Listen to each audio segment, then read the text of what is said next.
बच्चों, आज उन सभी लोगों के लिए है जो अपने सपनों को सच करना चाहते हैं, जो अपनी मंजिल तक पहुंचना चाहते हैं। ये सिर्फ सुनने के लिए नहीं है, बल्कि हर रोज सुनने के लिए, ताकि ये आपके अंदर एक ऐसी आग लगा दे जो आपको कभी रुकने न दे।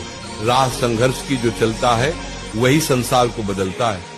जिसने रातों से जीती है जंग, सूर्य बनकर वही चमकता है। अच्छी किताबें और अच्छे लोग तुरंत समझ में नहीं आते, उन्हें पढ़ना पड़ता है। मंजिलें उन्हें नहीं मिलती जिनके ख्वाब बड़े होते हैं, बल्कि मंजिलें उन्हें मिलती हैं जो अपनी जिद पर अड़े होते हैं। शिक्षक सिर्फ दरवाजा खोलते हैं, लेकिन आपको प्रवेश खुद करना होता है। कड़ी मेहनत आपको वहाँ पहुँचा देती है जहाँ अच्छी किस्मत शायद ही पहुँचा पाए। अगर मेहनत आपकी आदत बन जाए तो कामयाबी आपकी मुकद्दर बन जाती है। अच्छे परिणाम लाने के लिए बातों से नहीं, रातों से लड़ना पड़ता है।